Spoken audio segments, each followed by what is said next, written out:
It's Monday night, and you know what that means. Jersey First brings to you the latest edition of Real Talk. And I am New Jersey's premier award-winning journalist, top 100 Latino via the Latino Spirit online magazine for 2020, 2021, and now in 2022. And certainly the most beloved and accurate political commentator anywhere in the Garden State. Yes, it's me, ladies and gentlemen, Fernando Uribe. Hope you all had a wonderful weekend. I sure did. I got to meet one of my childhood idols once again, the nature boy, Ric Flair, at the American Dream Mall, right there in East Rutherford. So when you're driving on Route 3, ladies and gentlemen, or just come out of the Lincoln Tunnel, and you see that really ugly building there. No, well, besides MetLife Stadium, obviously, because we all know what a dump that is, but it's the other ugly building across the street. Yes, folks, the American Dream Mall is actually a pretty nice mall to visit. And I had a chance to meet WWE Hall of Famer, the nature boy Ric Flair, on Saturday morning. Again, one of my childhood heroes. Not too thrilled about him wanting to come back to the ring at the age of 73, but my best wishes to the nature boy. Certainly, and of course, for all us pro wrestling fans, I think we'll somewhat be delighted to see him back in the squared circle. Folks, I want to thank you all for joining us here from wherever and however you may be watching on Facebook Live via StreamYard and also on the Jersey First YouTube page. Make sure you like Jersey First on Facebook. Also follow them on Instagram and Twitter at Jersey First. And of course, check out their website for all their excellent content at www.jerseyfirst.org. That's jersey1st.org. So you can check out my own Instagram as well at The Amazing Professor. Also hit me up on Twitter, ladies and gentlemen, at NoFilterUribe, Uribe. Of course, make sure you like me on Facebook. I'm the handsome man with Ric Flair in my profile picture. And of course, make sure you like Real Talk on Facebook as well. Real Talk with Fernando Uribe. Folks, I'll have a lot to say at the end of the show as I'll announce my weekly winner of bad journalism in the state of New Jersey. And I don't want to give it too much away, but yes, folks, once again, it's Insider NJ. What a surprise when it comes to bad journalism in New Jersey. I'll break it down all for you and even have a little birthday greeting for someone later in the show. But first, I want to welcome in here tonight, folks, someone who is just an acclaimed political commentator, has an amazing following on social media, whether it be on Twitter, more so on Twitter, ladies and gentlemen, and also on Instagram. He's a guy that I'm not sure if he's a fellow Yankee fan like me, but speaking of the Yankees, yes, let me have a little victory tea right now because that's right, folks. The New York Yankees have the best record in Major League Baseball. I'll say it again. My New York Yankees have the best record in Major League Baseball. And I know it's a little difficult for some, fans from another borough in New York City, specifically Queens, that maybe aren't having as good of a season as us so far. But it's early. But you know what? As a Yankee fan, we're always used to being braggadocious. And why not? But folks, again, he's a fellow Yankee fan and a fellow pro wrestling fan, as you can see in just a few moments. He is the great Carmine Sabia joining us here tonight on Real Talk. Carmine, what's up? How are you? I'm not that great. I don't deserve that kind of introduction. Yeah, I'm a little bit of a wrestling fan. Well, I used to promote professional wrestling in New Jersey, as you know, Fernando. And I have some concerns about Flair coming back to the ring. Of course, I'm a Yankee fan. But the Mets are doing good. They're having a good season. Yeah, absolutely. I'm not one of those Yankee fans that hate on the New York Mets. I want them to do well. If they do well, nightlife, hospitality, merch sales go through the roof. I'm happy. Everyone makes money, right? We're capitalists. I like to see people making money. Carmine, again, folks, and make sure you check out Carmine on his Twitter at Carmine Sabia and also on his Instagram at Carmine Sabia Jr. That's JR. And also make sure you like him on Facebook as well. Carmine, we'll get to a little bit of that pro wrestling later in the show because I see a lot of great championship belts there. But you're a fellow conservative and you're a guy with a very good following. I'm someone that is trying to sort of make his way in New Jersey media in this echo chamber that we live in. I think I'm one of the few Hispanics doing good media, much less conservative media right now during this political climate. But let's start off with right now sort of the obvious. This president is an abject and unmitigated disaster. Okay, whether it is, and mind you, folks, it's May. It's not even Memorial Day yet, and we're seeing $5 gas around the state of New Jersey. Never mind the summer coming up when people want to travel more, want to go down the shore, as far down as Cape May, or maybe in Belmar or Asbury Park, wherever, or even into Pennsylvania, it's going to be costly. Inflation continues to be at its highest since perhaps the 1980s. And now baby formula, for a guy that's, supposedly the president of the United States, right? And he's the chief of his party, who's supposedly the party of women. I'll tell you, it sucks to be a woman today, especially a mother, when there's no baby formula for children out there, for babies right now. I just think, Carmine, it is an unmitigated disaster what's going on within the Democratic Party, not just in New Jersey, but nationally. Where am I wrong in this entire assessment? I mean, you're not. Of course, I'm going to agree with you. I'm a conservative. They're gonna campaign on abortion, and they're going to campaign now on the Buffalo massacre as if that was a Republican thing. I think we all stand in denouncing white supremacy. We all stand in denouncing what that lunatic did. We all stand in denouncing evil. So they're going to try and pin that. It's the whole. I heard the whole. They're going to get rid of your Social Security. I said, you guys are still talking about that. If we were going to get rid of it, we had a lot of opportunities. Absolutely. You're still talking about this like it's a real thing, right? So, come on. I mean, it's the same tired old thing. They're going to campaign on abortion, though. That's going to be a big issue, and that could actually change some races, especially here in Jersey and in states that lean Democratic. It could change some races that maybe we thought we had, but I don't think it's going to make as big of an impact as the Democrats are praying it makes. Well, that's a fair point, Carmine. And listen, here in New Jersey, and I've talked about it incessantly for the last few weeks, where it's funny, actually, and ironic, the day that I had on this show, the president of the New Jersey chapter for the National Organization for Women, Anjali Malhotra, later on that night, after we had debated that, don't worry about Roe versus Wade, you don't have nothing to worry about. Sure enough, 5 hours later, it got overturned, at least from what we're seeing. Oh, wow. Yeah, it was really funny. I mean, when I saw that, she immediately messaged me. It was like, what were you saying about this? And I was like, wow, I'll tell you, I'm glad I didn't go on DraftKings or FanDuel and bet on this. But what's interesting, though, Carmine, is, listen, I'm a pro-choice guy to some extent because I understand that, when we talk about abortion, we talk about instances where a mother's life is at risk, perhaps the baby. I'm a reasonable person. I'm not for late-term abortion. I am not someone that even can conceptualize infanticide, where a perfectly healthy baby can be aborted up until birth. That's madness to me. But what's crazy about what's going on in New Jersey, right? We're seeing every type of feminist. We're seeing all these cat ladies that stink of cat piss sometimes when you see them at these marches. What bothers me is that you're bitching and moaning about the right to murder a baby in a state you don't live in.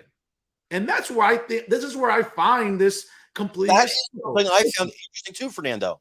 Yeah, and what's funny though is that here in New Jersey, a woman's reproductive freedom is, again, it's essentially safe in the eyes of the left or Democrats that run the legislature. Because let's be honest, whether it's Governor Phil Murphy, maybe it's a governor down the line, the bottom line, Carmine, is that this legislature is firmly controlled by Democrats.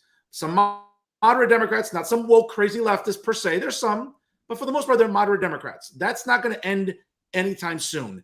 Democrats know how to mobilize. They know how to register. They're going to have control of the Assembly and the state Senate for the foreseeable future. Governors will come and go.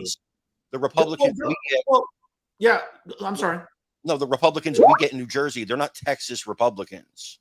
Mm-hmm. You know what I'm saying? So they're not Texas Republicans. So you're not going to get those kind of Republicans here. You're not going to get Republicans concerned about. No, that's fair. But what's funny to me is that, listen, again, the right to an abortion, the right to, and I'm so sick and tired of blank justice because you can apply to everything: food justice, climate justice, reproductive. It's sickening to me. But in terms of a woman's reproductive freedom in New Jersey, that's going to remain safe. It's been safe forever, and it's going to remain safe. I get it.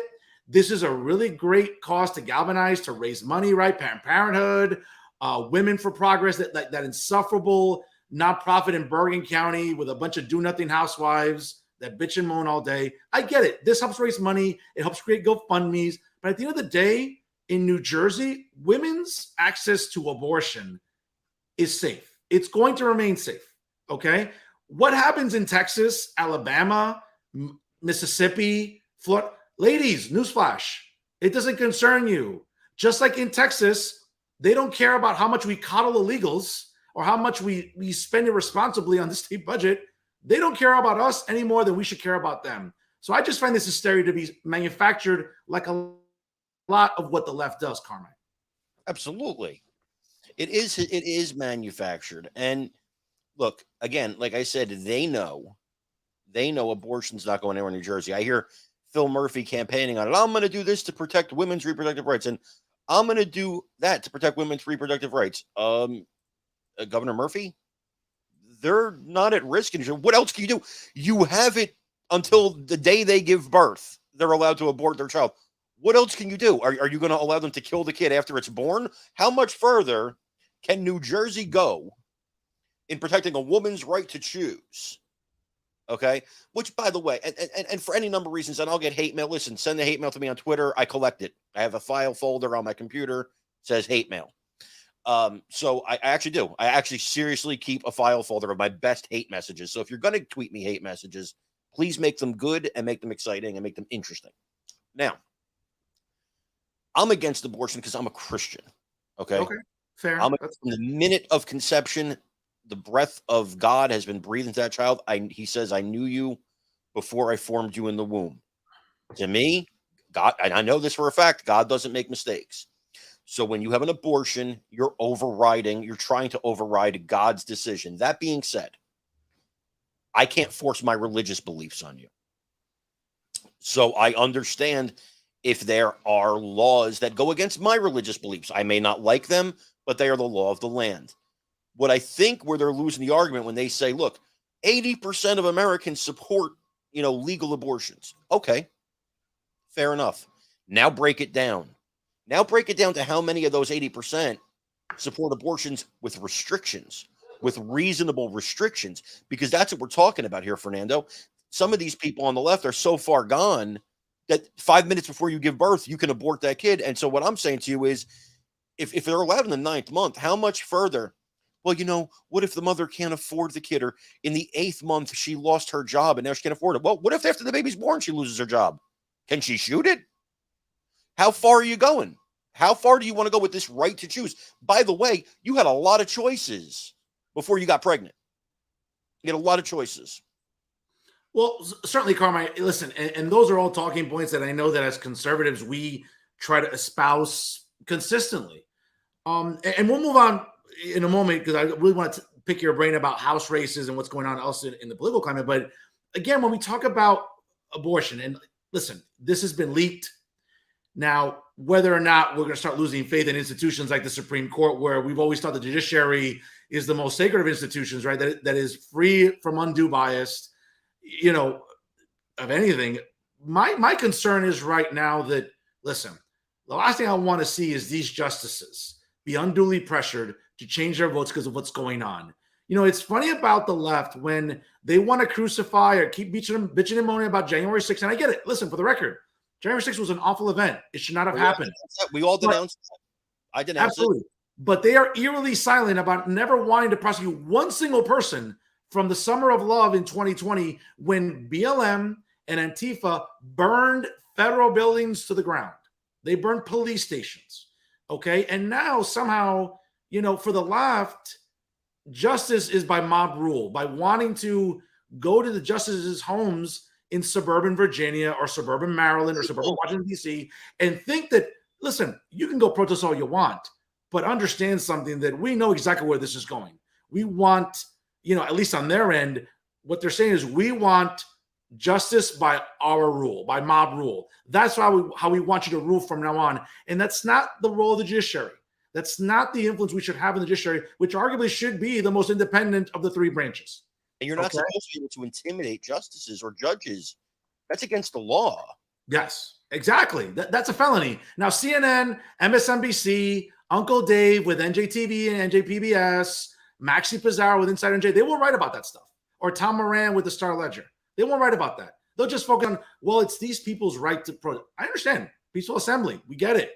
But we know exactly what the agenda is. And what bothers me more is that as this decision leaked, ultimately, now again, I'm not an attorney, okay? I'm a PhD. I'm a pretty bright guy. I can read.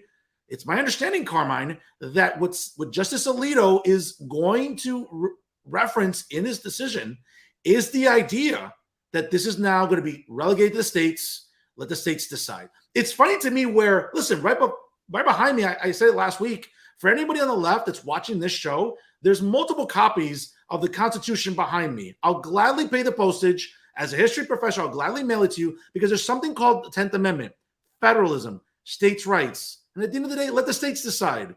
If Mississippi and Alabama want to do this and they want to outlaw abortion, ladies in New Jersey, that's not your problem.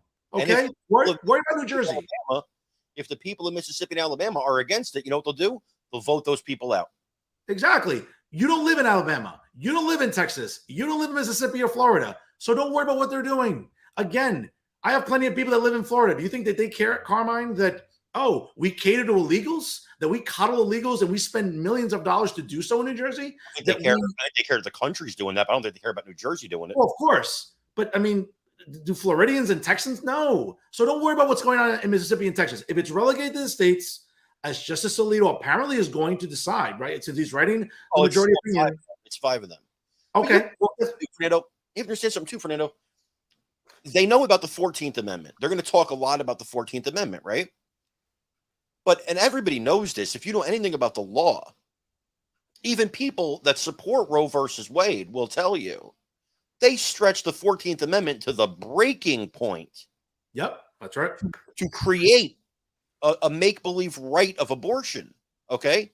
This is not a constitutional right. It has nothing to do with the right to privacy. If that's the right to privacy, then okay, if I murder people in my home for sport, I have a right to privacy in my house. That's not the right to privacy. They stretch it to the breaking point. It's bad law. Roe was bad law from the day it was decided. You know who agrees with me? Joe Biden 20 years ago agrees with me that it was bad law. And that's why it's being overturned. It's not, by the way, and this is the propaganda that's out there. There's no ban on abortion coming. There's no ban on abortion. You'll never get the votes for a ban on abortion. It's not coming. Yep. So relax. Unclench your intestines. Well, it's funny you mentioned about Joe Biden saying that he doesn't remember that now, much less anything else on a daily basis. But we'll get to the president in a minute. We'll get to the president in a minute. But again, sort of looking at this decision, we'll see what happens because apparently they're going to decide in June. And again, if it goes down to the states and states' rights, ladies in New Jersey out there protesting, what are you bitching and moaning about?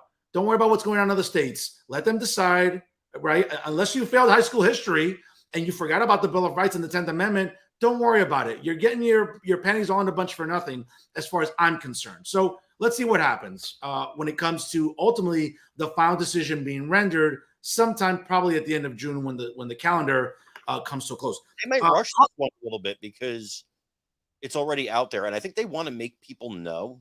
Mm-hmm. They want to make people know, look, you're not going to win this. You're not going to intimidate us. We're going to keep our decision. Well, let's hope so. Let's hope so. And if it does get reversed by some reason or justices change their minds, I think it's an absolute travesty because then you're setting the precedent. Because then you're setting the precedent that, by mob rule, if you don't like a decision by the Supreme Court, you can just pressure them to what you want. And that's not the role of the judiciary. If they go against this, and by the way, just real quick, I know you want to get to other topics. Sure. Here's where, if it was leaked by a leftist, here's where they made the mistake. Draft opinions are draft opinions. The reason they draft the opinion in February and don't actually give me an official opinion until June is because they're still mulling it over. Sure. You may now have locked them into this decision because now they'd be like, hey, if we change it now, we ruin the credibility of the court. We show we can be intimidated. Yeah. And we can't have that. So now a decision they might have changed, a Kavanaugh, for instance, might have been like, you know what, maybe this is too far. Now he's got to kind of be locked in. Absolutely. And again, I don't want to speculate as to which clerk from which justice leaked it. We've read different things. I don't want to contribute to that. But it's sad if that's the case. Carmine, where I live in Hudson County, it's as blue as Windex. And nearby in Bergen County, pretty solidly blue. Even next door in Passaic County, pretty solidly blue. So up here where I live, Albio Sires will be not running for another term. He is retiring at the end of the year. The son of U.S. Senator Robert Menendez Jr., will be running for that House seat in the 8th Congressional District. He's going to win. Again, Hudson County is as blue as Windex. Next door in Bergen County, Josh Gottheimer, pretty safe bet. He's going to win re-election. Same with Bill Pascrell. Same with Donald Payne. That's not the case as we move a little west and a little more central in South Jersey. We have some competitive House seats here in New Jersey. And I get it that, people on the left want to campaign and say, well, abortion is going to be the make or break issue. No, it's not. It's pocketbook issues. Again, it's $5 gas. And again, we're not even near Memorial Day. We're not even near people driving up and down New Jersey where it could be more expensive. We're not even looking at inflation at the highest it's been in 40 years. Yeah, you know what? Wages are up, but so is inflation. The idea that we should be drilling domestically so we're not dependent on foreign petroleum. And now we have to worry about new mothers not being able to find baby formula for their children. This is a disaster. These are pocketbook issues that I would argue is going to give the Republicans not just the House, but perhaps the Senate coming up in November. But before that, coming up in June, during primary season, we have some interesting races in New Jersey. But I'll tell you something, Democrats might be in for a really rude awakening in Central and South Jersey, Carmine. How do you feel? Look, I mean, if the last governor's race taught us anything, yeah, maybe New Jersey's not as blue as they think it is. And again, you know what, Fernando, I can't really add much to what you said. You nailed it. Abortion's an issue. But when you're sitting at your kitchen table with your family, you're in your 40s, and pregnancy is not even an issue for you anymore. Okay. Most likely. Most likely. Or very rarely. My mother had me at 40. Okay. But generally, you're middle aged now. You got your family. You got kids in college. Which most families, right? And even if you are of childbearing age, abortion, first of all, again, is safe in New Jersey. So forget that. But at the end of the day, these people are going to go, geez, I used to like to eat steak. I used to like to eat lobster tail. I used to like to eat hamburger. And now I can't afford to get those things. I can't afford to travel with my family. I can't afford to go on vacation.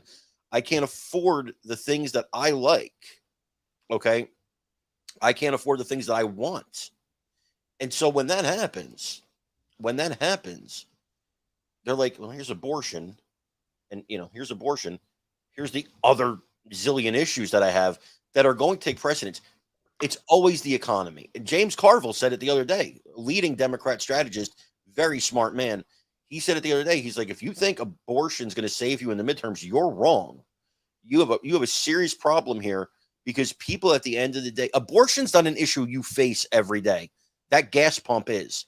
Those grocery bills are. Correct. Kids is. Fernando, me and you, maybe we're in a position in life where they could triple the price of steak. And if we want a steak, we're still going to get that steak, right? Yeah. But not everybody's in that position. In fact, most people are not in that position. So, Carmine, absolutely. And again, this goes to how tone deaf and myopic the liberal media is, not just nationally, but here in New Jersey. Again, I love going after Uncle Dave with NJPBS, Tom Moran with the Star Ledger, excuse me, Maxie Pizarro with Insider NJ, because still read the Star Ledger? What's that? People still read the Star Ledger? Yeah, I know. It's amazing, right? It's not worth the paper it's printed on. Now, if you have expensive china or vases, and you're relocating somewhere, yeah, wrap it with that, because that's all the Star Ledger is worth. It's not really worth the paper it's printed on. But what's interesting, and you hit the nail on the head here, everyday pocketbook issues. I get it that abortion, women's reproductive freedom in New Jersey is under attack. No, it's not.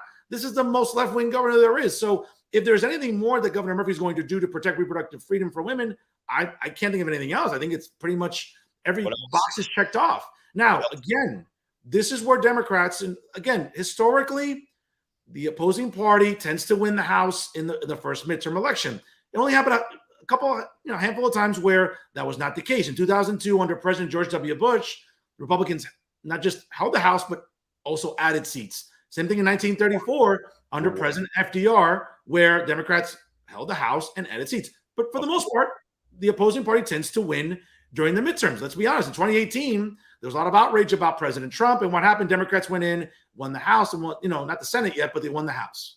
Republicans are in a really good position to do that nationally. A lot of Democrats step down in House races that normally would go blue. Republicans have made them very competitive. Even here in New Jersey, as I mentioned, North Jersey, not so much, Carmine. But down in Central and South Jersey, we have seats where it's the incumbent is Tom Malinowski against former state Senate Majority Leader Tom Kean Jr. The Kean name carries a lot of political weight. We'll see, obviously, coming up once, it seems like if Tom Kean Jr. is going to win the primary and then challenge him again in November, Andy Kim is vulnerable.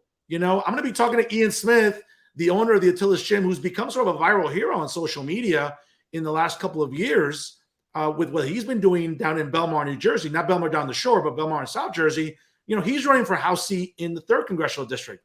This is a chance for Republicans to talk about pocketbook issues, as you mentioned, kitchen table issues that resonate with every type of New Jerseyan. Again, I think, Republicans have to put some money into the state of New Jersey, and I'll tell you why. Again, look at the governor's race. Look at what Rick Maida did against Menendez. These guys made headway. And so here's the problem with the Republican Party, Fernando, in my opinion. We lose a state or we're losing a state, we're like, oh, well, forget New Jersey forever. Democrats will pump money into Texas for now until 1,000 years from now, until they change it to a Democrat state. And I know. We lose a state 2 times in a row. That's it. State's dead. Move on. That's the problem with the Republican Party. Well, it's funny. And it's funny because I'll throw some numbers at you because I interviewed Assemblyman Chris DePhillips out of Bergen County recently. And I also talked to Chris Russell, who was Jack Chiarelli's campaign manager. And here are some numbers that should just startle you. Only 39% of registered Republicans voted last November. And I'll say this, and again, Republicans made some strides in the Assembly. They have 5 new Republican women in the state Assembly. They flipped a very important state Senate seat down in South Jersey where it changed the complete demographic of the state Senate where, again, Steve Sweeney, who had a stranglehold on the state Senate presidency, is no longer the state senator there and is no longer the state Senate president. That goes to Nicholas Scutari out of Union County. So Republicans made some headway because they knew that in pockets of the state, the governor was unpopular. Again, I was the only journalist, Carmine, and it's on record, and I have a lot of free dinners coming my way when some of these leftists want to, resurface. I said the governor is going to get reelected because Democrats have a registration advantage of over 1 million more than Republicans. They tend to mobilize better and getting out the vote. They get their voters out. With the county parties. And what happened? Governor Murphy had to sweat it out, and he only won by 3 or 4 points, which is what I called. People said, Fernando, you're crazy. Oh, the Monmouth poll, this poll, that poll, that. No, you know what? They're not polling regular New Jerseyans. And I think that momentum is what I'm thinking Republicans can take into some of these House seats in New Jersey. Again, not up here by me. Listen, I interviewed Rob Menendez Jr. a few weeks ago. He's a moderate, middle-of-the-road Democrat, okay? He's not some crazy leftist like the Puerto Rican princess across the river, okay, in Queens, AOC, or blatant anti-Semites like Ayanna Pressley or Rashida Tlaib. Rob Menendez Jr. is a moderate, kind of pragmatic Democrat. That's what Hudson County is. That's what Hudson County is. That's what most of Bergen County, which is why Josh Gottheimer probably will win again too. But when you get into Central and South Jersey, Republicans have a chance to get some seats back. I'm just concerned that they're going to mess it up at the goal line. Republicans messing it up at the goal line, that would be 100 years in a row. We're very good. Am I wrong? We're very good at that. But I think if we play our cards right, I think people are very disgruntled. Again, the last election proved it. Nobody thought even Chiarelli would come close. Nobody thought Maida would give Menendez a run. Okay? These things happened, right? So I see a state that I don't see a blue state. I see a purple state. I see a state that's moving to purple. I really do. I really see that. And I think if we, again, I'll say if the National Party will put some money into this, if they will promote, if they will try to get, to change a couple of seats here and there. I mean, it wasn't too long ago that Chris Christie was the governor. Okay. He's the governor right before this guy. Now, Chris is a very moderate Republican. But you're not going to get Greg Abbott in New Jersey. You're not going to get Ron DeSantis in New Jersey. I wish, but Me too. But it's not going to happen. So, to me, I think we're better off, putting some money in here, and especially into those counties in the Central and the South where we can make real headway and flip some seats and make some strides. This state is ready for change. No matter how Democrat you are, Fernando, taxes every year, going up, going up, going. There's only so much that you could be the most hardcore Democrat in the world. There's only so much you can take. Well, Carmine, now that you mentioned that, here's some numbers for our audience. Again, we're averaging $9,252 in property taxes. That's the highest in the country.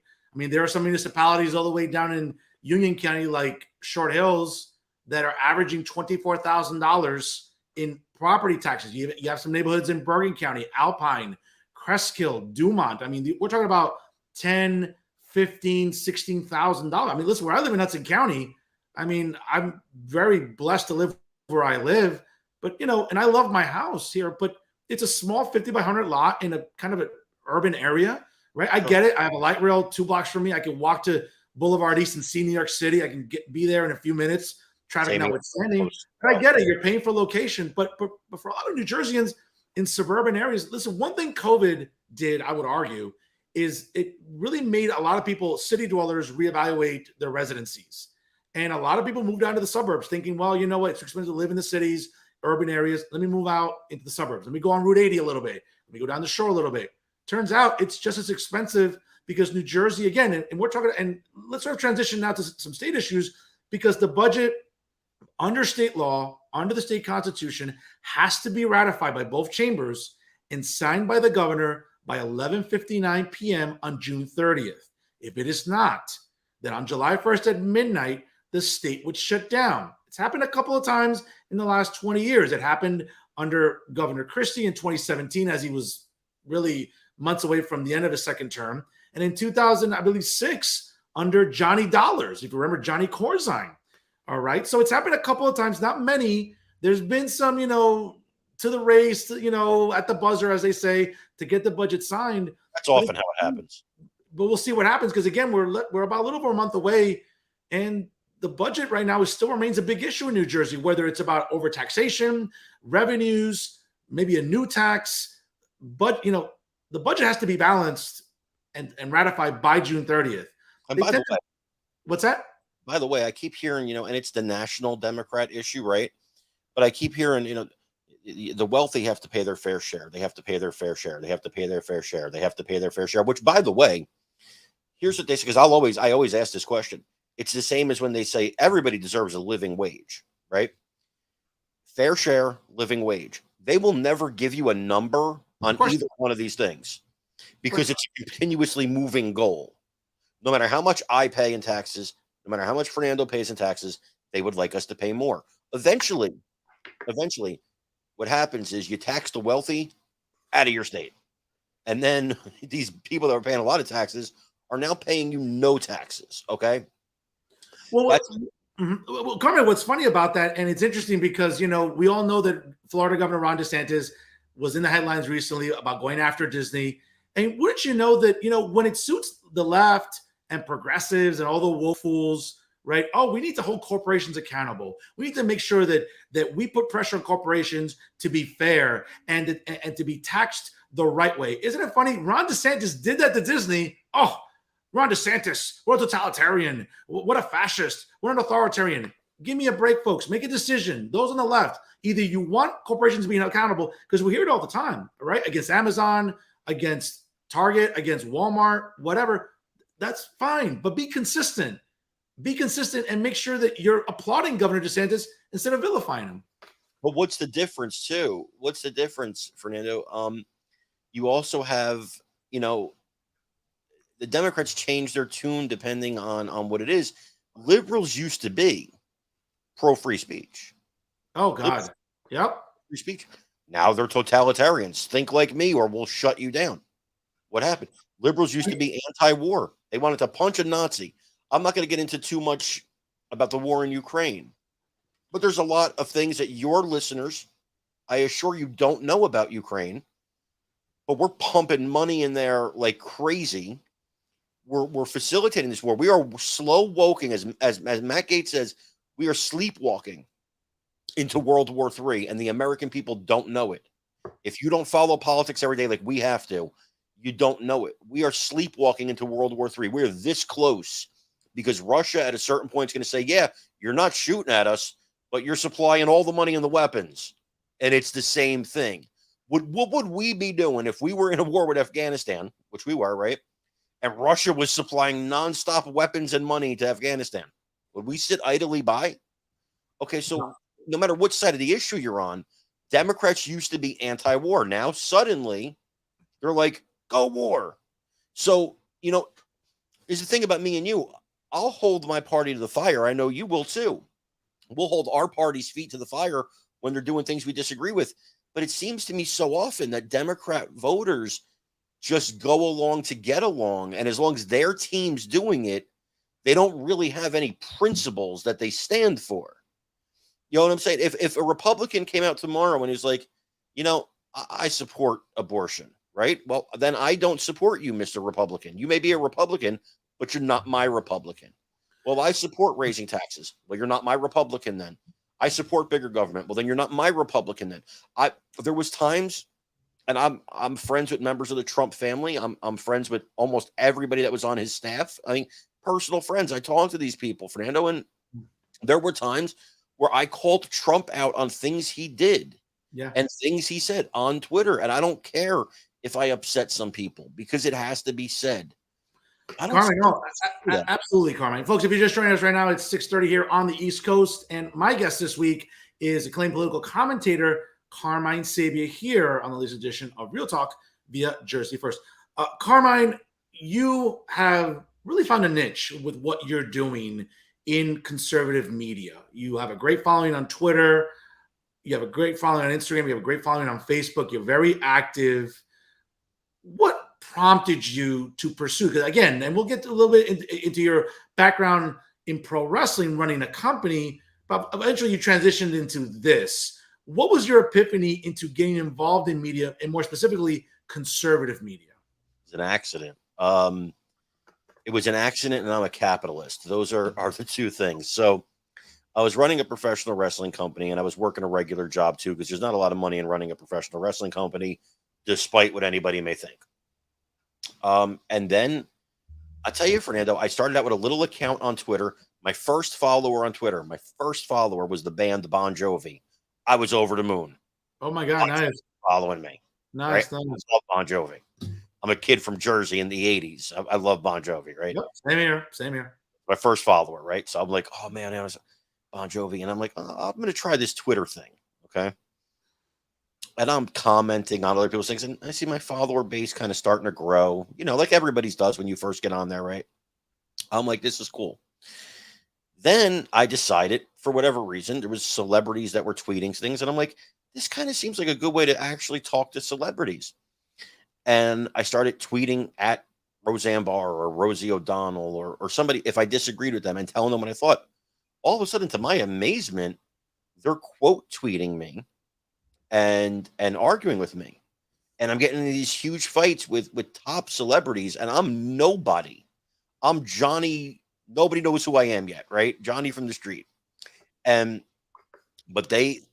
I got to thank a lot of liberal celebrities because they kept raising my stock. And then I'm getting more followers. And eventually a publication came along and they said, we like your style. We want to see if you can write. So we'll take you in here and you'll start writing for us. That company was called BizPack Review. They're still in business. And they took me on and they kind of taught me what's called AP style of writing. I was always a very good writer, but they taught me AP style, and the money was better than the money at my regular job, but not by an incredible amount. But I'm a capitalist, and I'm like, well, this pays better, right? So I'll do that. And so I started writing for them, and I wrote for them for a few years, and then I moved over as an editor of the Federalist Papers project and started editing for them for a few years. And the money, as you, positions, the money keeps getting higher. The following keeps getting higher. And then I kind of became friends with Tommy Lahren of Fox News and Dana Lash and all these. I can run you a list of names, right? I don't want to name drop too much, but Tommy Lahren says, I'd like to have you on my show to discuss this story, right? And so I do Tommy's show, and a following just starts exploding at this point. And, the demand for me starts exploding a little bit, and then the money kind of starts getting better. And now I'm an editor and writer at conservativebrief.com, which you guys should check that out every day. We're bringing you real hard-hitting news. It's a really good site. BizPack Review, the Federalist Papers Project that I worked for before, also great sites. Check them out. I owe them a lot, and I'm grateful for them. They're doing good work. And Conservative Brief, of course, we're doing great work there. We have a great team. But it happened by happenstances. Somebody saw me, said, we want to try you. And it just worked. And then I just kept plugging away at it. And so basically what happened was I was a loudmouth Italian from New Jersey, and it somehow worked and got me. I didn't set out with a goal in mind. That's the kind of the difference. I didn't set out, I want to be a political writer, and these are the steps I'm going to take. For me, it all happened by accident, and I'm grateful it did. And it happens that way for some people. Other people, I would advise you, if you asked me, how do I get into this? I would say have a plan. There's one thing I always love that Dr. Phil said. I don't love everything Dr. Phil says, but he said one thing that rang true to me, which he said, the difference between a dream and a goal is a plan. A dream is something you don't achieve because you're not trying to. So once I got kind of broken into it, and I'm like, I really like this writing thing, because my job every day is to get up and tell you why Democrats are wrong. That's my job every day. You couldn't cherry pick a better job for me than that. I love doing it. Carmine, definitely. And listen, one of the things that bothers me about media in New Jersey, and I think not so much conservative media, is it seems like, and listen, you and I have a great rapport and a good friendship, and we talk, and you've been on this show before. It just seems like conservatives in media in New Jersey tend to be a little fickle. Not you, but I think others, where we're very territorial. I'm not that way. Listen, I'm all about interviewing. Listen, I've interviewed people on the far right on this show, as you've seen people on the far left, and everyone in the middle. I'm a fair interviewer. I think to quote the late great Bobby Heenan, I take my job as a broadcast journalist very seriously. Okay. But more so is the idea of networking, talking to other conservatives, because at the end of the day, we're behind the eight ball here. We're not in the majority in New Jersey. We're sort of like that small minority that's very loud.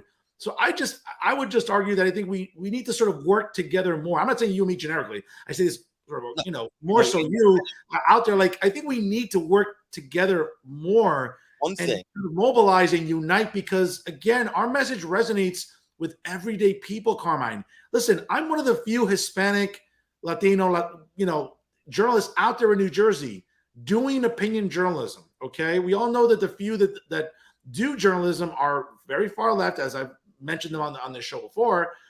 I know what I'm up against, but I embrace the challenge. And to your point about a dream and a goal, like my goal, again, I work in education during the day, but I take a lot of pride in being a fair and very good journalist. What do you do in education? I'm sorry? You do in education, Fernando? I'm a history professor. I've talked to you about this before. So, yes, you told me it this morning. I'd forget it by the evening. Oh, no worries. And again, but I also take pride in the fact of these awards behind me when it comes to my journalism is because I've worked at it. No one gave me anything, but I understand that it's a plan. You need a plan, like you said. I think you said it perfectly. And for anyone out there that's looking to do this, whether it's what you do or what I do, whether in the written form or in the audio video form, we got to stay at it, because our message resonates, I think, with everyday New Jerseyans. Carmine, real quick before I let you go. Obviously, behind you, a plethora of championship belts. I know that you're a big pro wrestling fan, as I am. It was such a joy to once again meet the Nature Boy Ric Flair this past weekend at the American Dream Mall. Go to the other convention that they had in Jersey last week? I went to the Morris County. Yes, I went to Morristown for Jesse the wrestling time. Yes. So that's my really good friend Tommy Fierro runs that. Me and Tommy meet him together. Me and Tommy started wrestling in the late 90s. Yeah, he's a great guy. Again, my condolences go out to him for the passing of his father. Again, my prayers go out to him and his family. Got to meet him last week at 80s WrestleCon, seeing some 80s stars. But Carmine, again, and I think you're a smart guy when it comes to this as well. I'm a big pro wrestling fan. I've loved this since the 80s. I watch everything. I'm a big WWF/WWE guy. I grew up watching the NWA, into WCW, ECW, World Class Championship Wrestling, USW. I've watched everything. Even today. We were fortunate. We had them all on TV here. A lot of places didn't have all. Yes. We could watch them all. Yeah. And again, I grew up and I still watch WWE. I watch AEW. I still watch Impact Wrestling. I'll go to shows. I'll watch NWA. I went to the old ECW arena in Philadelphia for an Impact show. I mean, that's how dedicated I am. Okay, because I love pro wrestling. I love watching different promotions because it's sort of like the same thing with baseball. The reason I love watching minor league baseball is because I can watch guys coming up and say, you know what? Not that I'm a scout, and believe me, Vince McMahon, Tony Khan, I'm not auditioning for a job, so relax, guys. But I can kind of get a sense of who's a good worker, who's not. So I take pride in that. I just love watching wrestling. Why is, just like politics, it seems like there's this amplified climate of tribalism among wrestling fans, and it's crazy. Oh, huge. It's just like Republican and Democrat. You're AEW or you're WWE. I watch both, and there's things I like about both. There's things I don't like about both. Of course, I'm tribal being a Jersey, and I am a WWE guy to the core, right? But I watch AEW. I watched every Saturday night, 6:05, Fernando, in the 80s. I was watching AEW every Saturday night, 6:05. That's right. Superstation TBS, World Championship Wrestling, Saturday night. Yeah. And then during the day after school, we had AWA on ESPN. We had Legends of World Class Championship Wrestling. Yeah. And if you can go so far, I don't know how old you are if you're as old as me. I'm 44. We had on our back, now you kids aren't going to know this, we had a thing called UHF. Yeah. And that's right. That's right. And on our UHF channels, you flip through it and you could actually get, there was a company called IWCCW. It was International World Class Championship Wrestling. I watched that. I watched UWF on the UHF channels. Sure. Wow. I watched it all. And Carmine, I remember watching the MSG Network on Sunday, Monday morning, ECW. I mean, believe me, I'm as dedicated as there is. Was it? How much joy did you take as a kid? Right. It's Saturday night, right? Laying in either on your couch or your bed, and you flip on MSG Network, and there's the card live from the Meadowlands or live from the Garden. You don't have to buy a ticket. You can watch it from the comfort of your own home. And they still have those on WWE Network. You could still watch those shows. Yeah, absolutely. I just think it's really tragic that tribalism has now infiltrated the pro wrestling scene among fans. And it's gotten really disgusting among marks, too. I mean, I hate to use that term, but it's gotten really, really demoralizing because I just like to watch wrestling. I watch it because it's entertaining. My students will laugh at me and say, oh, Dr. Uribe, you watch pro wrestling? I'm like, what do you watch? Do you watch reality TV? You watch the Kardashians? You watch The Masked Singer? Exactly. I'll let you enjoy what you like. Let me enjoy what I like, okay? However, I think what's really demoralizing about pro wrestling today, though, Carmine, is, again, it's just this tribalism where I can like everything. Do I have a specific preference? Yes, I like WWE. I grew up watching it. But guess what? I went to Prudential Center in September when AEW was in town. I went to Philadelphia for an Impact show. I'll go back, listen, I'll go and watch WWE live again. These are things that I like. I don't understand why fans have become so tribal and so territorial for something that's supposed to be an escape for us from everyday life. Correct. It's weird, man. I'll never get it. I don't understand it. I don't understand why we have such a tribalism about this. And it's sad to me, right? Because as fans, and I think as fans, we can all agree that there's things in wrestling that do I have a specific preference? Yes, I like WWE. I grew up watching, and I think as fans, things the things you do like, and there's things you don't like, right? Mm-hmm. But for me, I think wrestling as a whole right now is hot, and I think it's a good thing. I think it's good economically. I think it's good that the boys have more than one place to work. New Japan is something I don't watch, but I understand it's very hot right now. Yeah. I was sad to see Ring of Honor go. I was there when Ring of Honor was created. I was sad to see it's back. I mean, theoretically, it's back. So it's like NXT now, right? But well, it's still going to be watchable. We're hoping, right? Yeah, I mean, listen, Khan has a lot to learn. He has a lot to learn about being a promoter. He's just a guy with some money. He has a lot to learn about being a promoter, but I don't understand why it's so tribal. Because you're right, man. During the WWE, WCW Monday Night Wars, most of us watched both. Yeah. I don't remember people being like, I'm WCW and I'm WWE. That was like in the minds of the companies, but in the minds of the fans, we were like, this is great. This is I'm flipping back and forth because DVR was not really there till the end of the Monday Night Wars.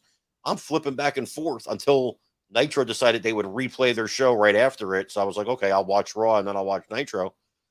It was a great time. Now it's like, but I think it's with everything. Like, I'm a Yankee fan, but I don't want to fight Boston Red Sox fans. I don't want to fight Mets fans. I'm a Giants fan. I don't want to fight Jets fans.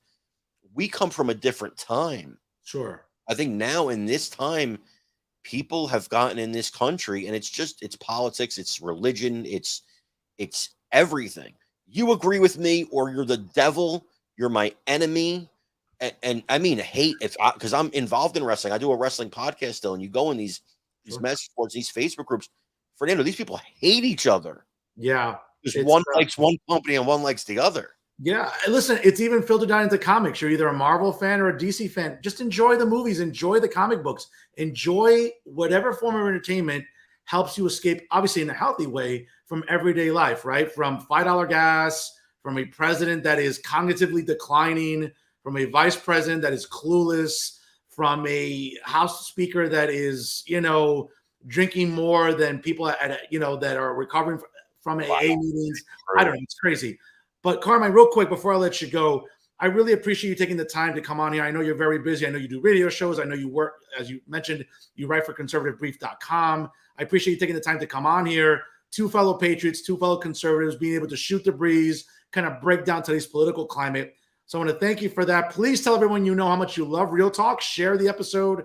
Obviously, I'll be plugging it on Twitter and Instagram later tonight. So please do me a favor and do that. I really appreciate that. And Carmine, I'll give you the last word here. Yeah, let's keep fighting, guys. Let's keep fighting. When I say fighting, I mean nothing crazy. I mean fighting at the ballot box, fighting with our social media posts and telling people the truth, expressing your beliefs. I implore people to not hate people that disagree with you. Shouting at people has never changed anybody's mind. Try to have reasonable discussions. And if you find the person that you're having a discussion with cannot engage in a reasonable discussion and wants to continue name calling, simply discontinue that conversation. It's not worth your time. I think Republican Party can make a resurgence in Jersey, though, and I'm excited about that, Fernando. And you're doing great work as always. I appreciate it, man. And again, everybody, please, every day, put this in your favorites. Go to conservativebrief.com several times throughout the day. We're breaking news. We're giving you a conservative edge on the news. But here's the one thing that we are very strong about at our company. There's a lot of conservative sites out there that are whack sites. Sure. Well, conspiracy theories and crazy stuff. At Conservative Brief, we have a very strict editing process, and you're only going to get the facts from us. Even at times where the facts don't favor us, you're still going to get the facts. We are not going to engage in wild conspiracy theories or anything crazy. So you can come to our site and you can be like, I disagree with what their spin on this is, but at least I know the facts in the story are accurate. And then you can make your own decision from there. So fair enough, Carmine. Again, I want to thank you for your time. And listen, the weather's getting warmer, and I know that you're a Yankee fan too. Maybe we can catch a ball game, bro. Weather's getting warmer, or maybe we can catch an AEW show or WWE show. What do you think? You think we'll be able to do that as during these summer months? What do you think? That would be very cool. I have a lot of friends who work for AEW. In fact, Matt Hardy and Nice. a few guys, Jake Hagar, who are friends of mine, Mark Henry. So maybe I can get us some tickets next time they're in town. Hey, listen, and let's try to catch a Yankee game maybe as well as the summer months progress, okay? We'll be in touch. Absolutely, brother. God bless you. Thank you for having me. God bless you. Thank you again. Folks, he's Carmine Sabia. Again, you find him on Twitter at Carmine Sabia, also on Instagram at Carmine Sabia Jr. He's the editor-in-chief there of Conservative Brief at conservativebrief.com. Senior editor at conservativebrief.com. Carmine, thank you so much for joining us here on Real Talk via Jersey First. God bless. Take care now. Folks, great episode there with Carmine Sabia, and again, the senior editor for Conservative Brief. And folks, if you're just joining us right now, you can always check out the episode in its entirety on the Jersey First YouTube page and also on Facebook Live as well on my own Facebook. Folks, it's that time of the episode. Yes, it's time to announce this week's winner of bad journalism in the state of New Jersey. But before I get to that, let me be a little bit of a gentleman, but also let me drop some truth here as well. Because it seems that, when we talk about bad journalism, obviously the first thing that comes to mind is Insider NJ. And of course, one of the people at Insider NJ that is truly detestable and insufferable is little JJ Lassiter. And what's really funny to me is that, this is one of the things that makes someone like Jay Lassiter insufferable, because he's not the first person to call me out or reach out to me when it comes to maybe I want to drop his name during the broadcast or tag on social media. He's not the first person, right? Amy Torres, the insufferable executive director of the New Jersey Alliance for Immigrant Justice, another crybaby left-wing organization, has also taken to social media to voice her displeasure about me, as well as Patricia Campos Medina, the host of that absolute boring-ass show, Activista Rise Up. I mean, if anyone can put you to sleep, it's Patty Cash over there with that god-awful show. But I also have to say that, this morning as I wake up, I look at my messenger and I see Jay Lassiter reaching out to me, which, again, we're not connected on social media. He doesn't follow me. I don't follow him. We're not friends on Facebook. But of course, very simply, and I'll just quote, can you please stop tagging me on your BS? This is a family-friendly show, so I'm not going to use the word that he did. Well, Jay, here's the reality, okay? If you continue, you're a garbage human already. Everyone knows this. Anyone who has the set to tell you this will tell you like I do. But it's bad enough that you do garbage journalism, okay? So guess what? When I see it, I'm going to call it out, all right? Here's a news flash. You don't want me to call you out or tag you and stuff?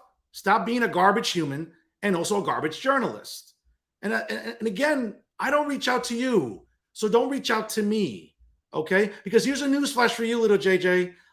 Now that obviously it bothers you, I'm going to keep doing it. See, there's a phrase in Spanish that goes very simply. Yo lo hago para joder. You don't like it? Guess what? Yo voy a seguir jodiendo because I'm good at that. Okay? Now, here's a newsflash for you also, JJ.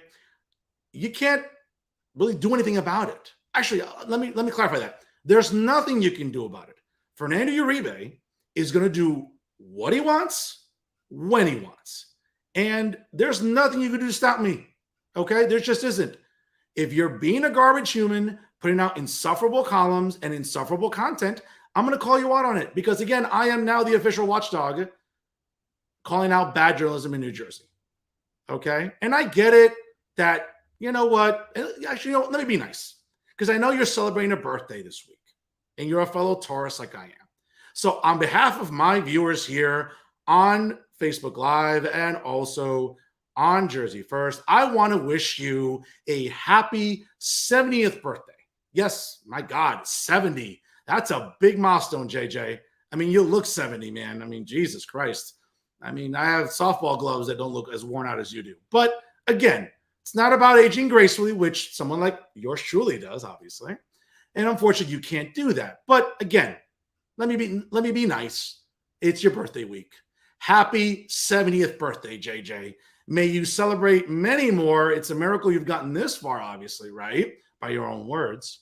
But again, I want to wish you a happy 70th birthday for a guy, again, who's in the twilight of his career, man. 70 is a big, big number. Good for you, JJ, for reaching 70. Not a lot of people get to reach that milestone when it comes to their age, but you certainly have. And, well, again, happy birthday to you and to many more. I don't know. You're 70 right now. I don't know. I'm not sure how many more birthdays I should wish you. Another 70? Oh, maybe. Who knows? But the reality is, JJ, that I don't reach out to you. Don't reach out to me. I'm going to continue to tag you if I so feel like it.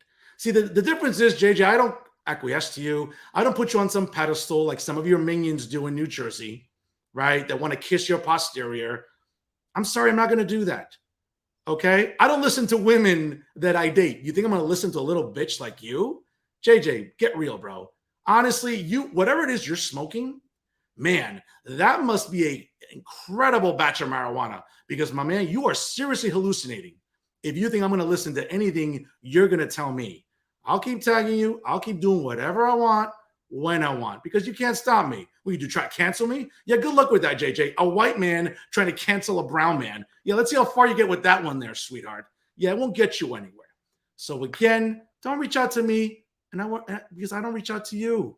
But in terms of tagging you or mentioning you when I need to, folks, if he keeps putting out garbage journalism and his usual virtue signaling, with his insufferable columns in social media, I'll keep calling it out. Here, JJ, here's a bit of advice.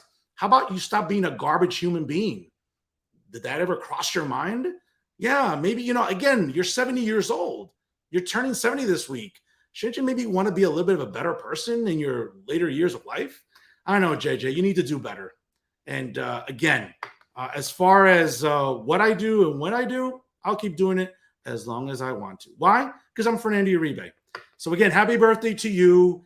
And not everyone can age gracefully like Fernando Uribe, but I know, JJ, you can try. Doesn't seem to be working for you.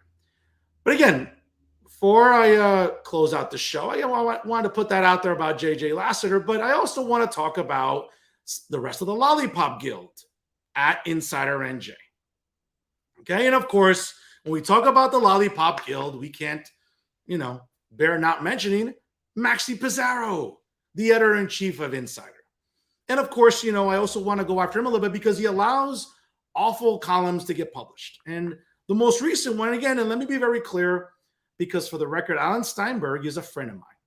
He's been a friend where we are able to talk off the air. He's been a guest not just on this show, but other podcasts that I host. And I love Alan. I think Alan's a great guy. We don't agree about anything politically. But now I think this was sort of the tipping point for me. And this is not me spilling tea or gossiping. This is stuff that I've texted him directly via my smartphone. So I'm not trying to bash you, Alan. I'm not trying to throw you under the bus. I'm not trying to smear you because I'm not. I've said this to you directly, okay, via text messaging. But your latest column is just an egregious work of bad journalism here, okay? And again, we're talking about a column that reads, attention for the midterm Republican vulnerability. It's not anti-abortion. It's misogyny, stupid. I have to tell you something. Now, here's some quotes that really should,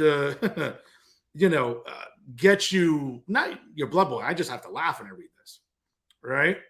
So apparently, Alan Steinberg goes on to write, remember the 1992 presidential campaign in which Democrat Bill Clinton defeated incumbent President George H.W. Bush? That was the election in which famed Democrat consultant James Carville created the slogan, quote, "It's the economy, stupid." Well, the slogan has an underlying message. First, the economy was indeed in terrible shape, warranting the removal of the president from the White House, et cetera, et cetera. But here's an interesting passage in the article by Alan Steinberg. In 2022, the GOP has developed, quote, "a values vulnerability, which may just be as fatal to its prospects in this year's midterm elections as was its economic vulnerability in the presidential election of 1992. That vulnerability can be summarized in one word, misogyny." Jesus Christ, Alan. The word, quote, misogyny is defined as a dislike of, comma, contempt for, comma, or ingrained prejudice against women. This Republican misogyny reputation became a matter of public attention during the U.S. Senate confirmation hearings of Ketanji Brown Jackson earlier this year, and he goes on and so forth. No, Alan, the reason that Ketanji Jackson got vilified on social media is because this is a grown woman, and when asked to define what a woman is, her answer was, well, I'm not a biologist. Yes, this is who Mr. Dementia, Joe Biden, decided to nominate to the highest court of the land when she can't even answer a simple question. Yeah, you might have a law degree, but somewhere along the line, Justice Jackson probably didn't pass high school biology. But you'll gloss over that. Or even this one. This is what's really great. You talk about the credibility of Justice Thomas and Justice Kavanaugh. Alan, Maxie, and everyone else at Insider, what they won't tell you, folks, again, for the readership and for my viewers, what Alan and Max won't tell you or remind you about is back in the 2000s, Brett Kavanaugh was up for a position as White House counsel. Maybe not chief White House counsel, but to be a member of the team to be eventually White House counsel. Newsflash, the FBI has to do its due diligence to investigate you. You don't get elevated to that level of position in the executive branch without the FBI doing a thorough investigation on you. Now, again, the FBI has been known to be incompetent. We saw that, right, at the end of 2016, right? We saw clowns like James Comey and others. We all know the deal, okay? But did you forget about that, Alan, that when Brett Kavanaugh was elevated to become White House counsel under President George H.W. Bush, a guy that you served under, by the way, let's not forget, okay? Are we saying that President George W. Bush nominated a bad guy to his cabinet? Be careful there. Let's not paint with a broad brush, okay? But If the FBI didn't find anything, then obviously that's what prompted him to be elevated to White House counsel. But conveniently in 2018, now all of a sudden Christine Blasey Ford, who, let's be honest, has not aged gracefully either, like some writers at Insider NJ, okay? All of a sudden now there's this element of misogyny or sexism or hating women, or even going back to Justice Thomas. Have we ever heard of one clerk ever complain about Justice Thomas since his time in the Supreme Court? Of course not. That's what the left and Democrats and people who pose as Republicans want to make you believe. And Alan, I love you, bro, but you're not a Republican. You're just not. And you're even less of a conservative. Don't even come at me and say to me that you're still a Republican, because you're not. You continue to subscribe to a lot of woke nonsense, which, because it's evident in your columns, folks. You can look it up. You don't have to believe me. You can read it for yourself. Okay? Never once do you hear this guy ever criticize President Joe Biden, who's been an unmitigated disaster. He's fixated on Donald Trump. He's fixated on what he thinks is authoritarianism and fascism. Alan, you've never lived under an authoritarian state. You've never lived under fascism. So stop throwing the word around. It's egregious. It's irresponsible. I'm your friend. That's what friends do for each other. They look out for each other. They have that come to Jesus moment, or that, one-on-one to tell you, bro, do better. Okay? But this is the problem when it comes to columns like this by Alan Steinberg, trying to sort of distract you from the fact that gas is $5 a gallon and rising, that baby formula isn't available for newborn babies and their mothers. Inflation is at its highest in 40 years, okay? That we're not drilling domestically to help ease the burden on Americans. But no, you want to distract with abortion. And I get it. It's a serious issue for some people. But this year, during these midterms, it's almost June, whether it's the primaries or later on this November, it's about pocketbook issues. So I talked about with my guest tonight. It's about those kitchen table discussions about how it affects us. Is abortion important to some people? Sure. But here's a newsflash to you, Alan, and to Maxi Pizarro, who reported on this recently and covered a rally by some of these insufferable feminists and cat ladies bitching and moaning. You don't live in Mississippi. You don't live in Louisiana. You don't live in Texas. You don't live in Alabama. Guess what? Based on what the leak says, supposedly the decision that's going to be rendered is that abortion is not going to be banned. It's just simply going to be relegated down to the states. Hello, 10th Amendment, folks. Did you forget that when you took U.S. history? Again, look behind me, okay? Look behind me. There are copies of my books from undergrad and grad school, and there are a couple copies of the U.S. Constitution there. You want to mail you a copy so you can reread what the 10th Amendment says? It's funny about when you want to bitch and moan about states' rights, folks, especially those on the left, okay? That's what's going to happen. And to all the ladies bitching and moaning about abortion in New Jersey, you have every access to reproductive freedom here in the state you could possibly want. Don't worry about what's going on in the South. You don't live there. You're not going to move there. So stop your bitching and moaning. I'm tired of it. I'm tired of your incessant whining, because I am. And I'm the only one in New Jersey that's going to call you out on it. All these feminists, all these insufferable activists, okay? Listen, you're having a meltdown about not being able to kill babies in states you don't live in. Folks, if that's not myopic, I don't know what is. But go ahead, keep bitching and moaning. Keep feeding dollars to Planned Parenthood and all these other left-wing organizations, which take millions of taxpayer subsidies anyway, because you want to get your panties in a bunch. I'm not buying it. But again, this is where Insider NJ does a disservice to its readers, because they'll publish an article like this about misogyny. Alan, listen, here's a newsflash, folks. Alan Steinberg is nicely retired. He served his country, worked under President George W. Bush during the administration. I'm sure you got a nice pension out of it. You're living comfortably now, okay? You're working as a columnist for different news organizations, making a nice little supplemental income. Good for you. I don't begrudge you that. And you're entitled to your opinions. But guess what, Alan? You're probably not feeling the crunch that other New Jerseyans are. Maybe working class families, maybe single mothers, single fathers. The same thing with Maxi Pizarro behind me. Man, I'll tell you, I mean, the guy loves horses, and you can tell horses love him. Okay? But this is the tone deafness that exists at Insider NJ, because you'll publish columns like this, knowing full well that you're not giving everyone the full perspective. Okay? And to say nothing of the fact that, of course, Insider NJ is not going to ruffle feathers, because you know who gives to Insider NJ? Planned Parenthood. Every time they publish a power list, right? Because I'm sure next month, right, we're going to see the new LGBTQ plus minus multiplication sign, division sign, asterisk, whatever. I don't know. I can't remember what the acronym sounds like anymore, because we'll see that power list by little JJ Lassiter, and then we'll see another power list in a couple months, and so on and so forth. I guess you don't want to ruffle feathers, right? Because you know Planned Parenthood gives you good money, right? And maybe people don't know that. And I get, and this is where I got to go after Pete Onelia, the general manager. Pete, love you, man. So consider you a friend, but do better. Because again, you're the general manager. I get it. It's your job to make money for Insider NJ. It's got to be a profitable enterprise. It's got to be lucrative. You can't lose money. And you've done a great job at Insider NJ. But again, you're also the chair of the Hawthorne Democratic Committee, or one of the co-chairs. Does no one else see a conflict of interest here with the general manager of a news site being the co-chair of a local Democratic committee? Really? How am I so even supposed to believe that Insider NJ is objective when they're not? When they take money from organizations like Planned Parenthood, or I don't know, the New Jersey Alliance for American Justice, or from insufferable, left-wing, economically illiterate activists like Patricia Campos Medina with Activista Rise Up. Like, how am I supposed to take you seriously when you're taking money for putting these type of columns and videos on your site, and you want me to take you seriously? And you want me to take you as having some credibility?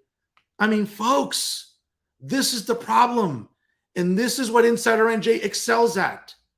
Publishing columns like this. Alan, again, no disrespect to you, bro. Love you, man. But you're wrong here. Okay? These midterm elections are about pocketbook issues. It's not about misogyny. It's not about abortion. Give me a break. You're glossing over the fact that this president's been a failure. And you never want to criticize him. You never want to throw him under the bus. And he deserves it, because he's cognitively declining. His policies have just weakened Americans, both obviously domestically and abroad. We're pumping billions of dollars overseas when we don't have to. But again, as long as Trump isn't president anymore and we have a gay press secretary now, that's all that matters, right? That's all that matters today. Forget about, gas and inflation and wages not meeting the level of inflation. Yes, because you know what? As long as the mean tweets are gone, that's all that matters. That's how myopic columnists like this are. And I love you, man, but I got to call you out. It's myopic and tone deaf, because you may not be struggling financially because you're living pretty. And so is Max Pizarro, probably making six figures, sitting on his ass, going maybe across the state occasionally for a press conference or two, and then publishing articles that put you to sleep, just like his interviews do when he does them. Okay? You guys got to do better at Insider NJ. You just have to. And that's not me being, sour, because I'll tell you something right now, folks. The 3 months I've been at Jersey First, these ladies, Rosemary, Audrey, and Elizabeth, my bosses, have done more for me in 3 months than UP and UMax ever did for me in 3 years. So I'm happy. So you can call it whatever you want. I got to call you out because somebody has to. You're grown-ass men, okay? You got Jay in his 70s. You got Maxie in his mid to late 60s. Pete, you're still relatively young. You guys need to do better, okay? Instead of publishing columns like this, and maybe talking about issues that matter to everyday people during this election cycle, okay? Because that's where New Jerseyans and Americans are feeling the crunch. It's in their pockets, not with these woke causes, not with, bathrooms and pronouns. Who cares about that? I don't care about it. I could give 2 drops of piss about it. But somehow at Insider NJ and other news sources, you tend to fixate on this. You guys need to do better, because you know what? Many New Jerseyans are struggling, and you don't even want to address that. You want to address misogyny and hating women. I don't hate women. Jesus Christ. I don't listen to them. Doesn't mean I hate them. But it seems like you want to just cater and acquiesce to this crowd because you're so desperate to be accepted by the woke crowd, whether it's activist groups like Planned Parenthood or take your pick, whatever left-wing organization you want to cater to. Why? Because you want their dollars for advertising. I don't know about you. That screams lacking credibility and integrity. And that's something on this show, folks, we don't like either. And I say it every single week, and I'll continue saying it. So to Insider NJ, you're my winner this week for bad journalism. And I'm sure it won't be the last week that I ever call you guys out on this. And you know what? You need to do better. The problem is, again, you're too myopic to know otherwise. And that's our show for this week. Once again, I want to thank Carmine Sabia, the senior editor from conservativebrief.com, for being on the show tonight. And of course, I want to thank you all for tuning in here on Facebook Live via StreamYard and also on the Jersey First YouTube page. Make sure you check them out at www.jerseyfirst.org. That's jersey1st.org. And of course, make sure you like them on Facebook and also follow them on Instagram and Twitter. Check out my own Instagram at The Amazing Professor and also on Twitter at NoFilterUribe. And always remember, ladies and gentlemen, if it's unbiased, unfiltered, and unafraid, it is always real talk right here with Jersey First. I am New Jersey's premier award-winning journalist, top 100 Latino via the Latino Spirit Online magazine, and certainly the most beloved and accurate political commentator anywhere in the Garden State. Yes, it's me, Fernando Uribe, saying so long. Have a wonderful rest of your week. And folks, I'll see you next Monday night live at 6 p.m. as Sue Altman, the executive director of the New Jersey Working Families Party, joins me in what will be undoubtedly a very lively conversation here on the show. So make sure to mark on your calendars next Monday night, 6 p.m. here for the latest edition of Real Talk via Jersey First. As always, ladies and gentlemen, thank you so much for watching.